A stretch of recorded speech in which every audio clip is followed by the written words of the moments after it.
So the recent numbers on our trade deficit for this country, which ties in strongly with our supply chain issues we've been facing during COVID and during this new administration, we've reached a new record of just right at $110 billion for 1 month of March of our trade deficit.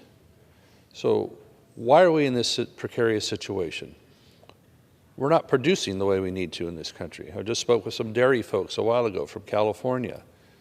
They're having more and more difficulty in producing, but also exporting. We're not adhering to our trade regulations, our trade agreements.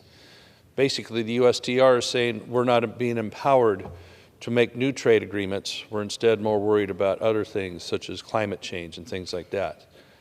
How are we supposed to compete? How are our small towns and small town economies supposed to keep going when we cannot produce here, when we can't have trade agreements that are adhered to?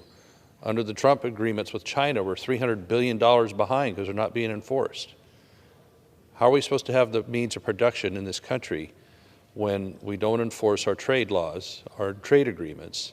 We have shiploads that come over here full of more electronic gadgetry or what have you from China and others, and then they leave our ports a lot of times empty. They don't even fulfill obligations when they leave the ports in Southern California. They're supposed to stop in the port of Oakland, for example, and pick up our ag products, almonds, etc., and take them back, yet they don't, because they're not being enforced.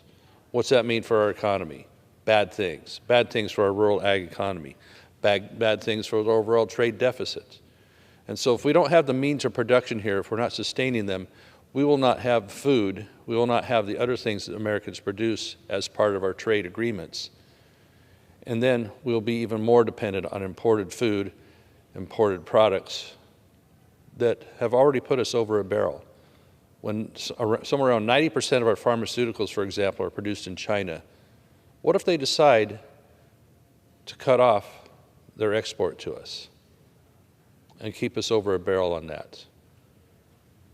How are we supposed to continue to compete? How are we supposed to have an economy?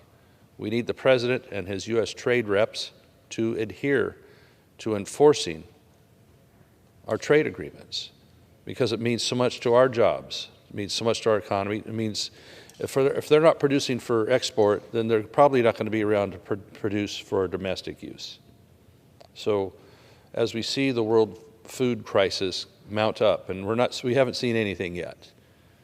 Indeed, as the water is being cut off in California, for example, because BOR and others are not finding that a priority over fish and over salinity in the Delta, we're going to find ourselves in 2023 without the food that we should have been growing in 2022. It's not that tough. It's pretty simple.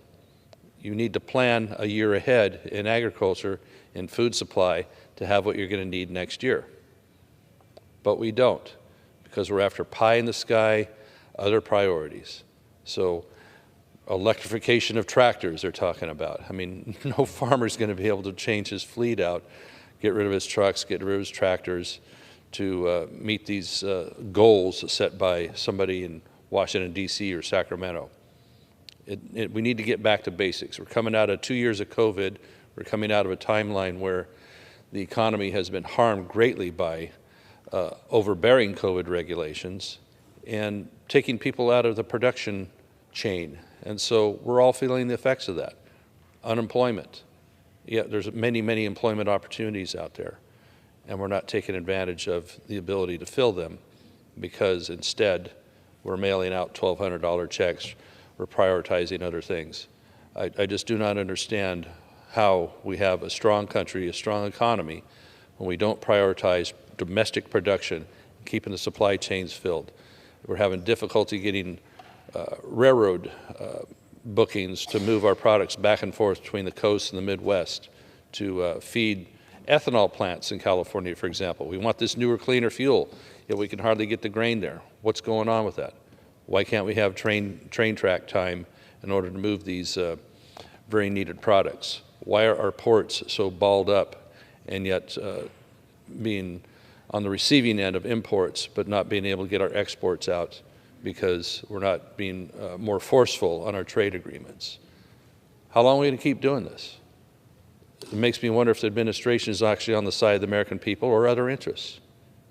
We're not going to be in a good way, as we already suffer higher costs for food, empty shelves, and so we need the Biden administration to focus on full shelves and not empty shelves. I yield back. The chair recognizes the gentlewoman from Alabama, Ms. Sewell, for 5 minutes.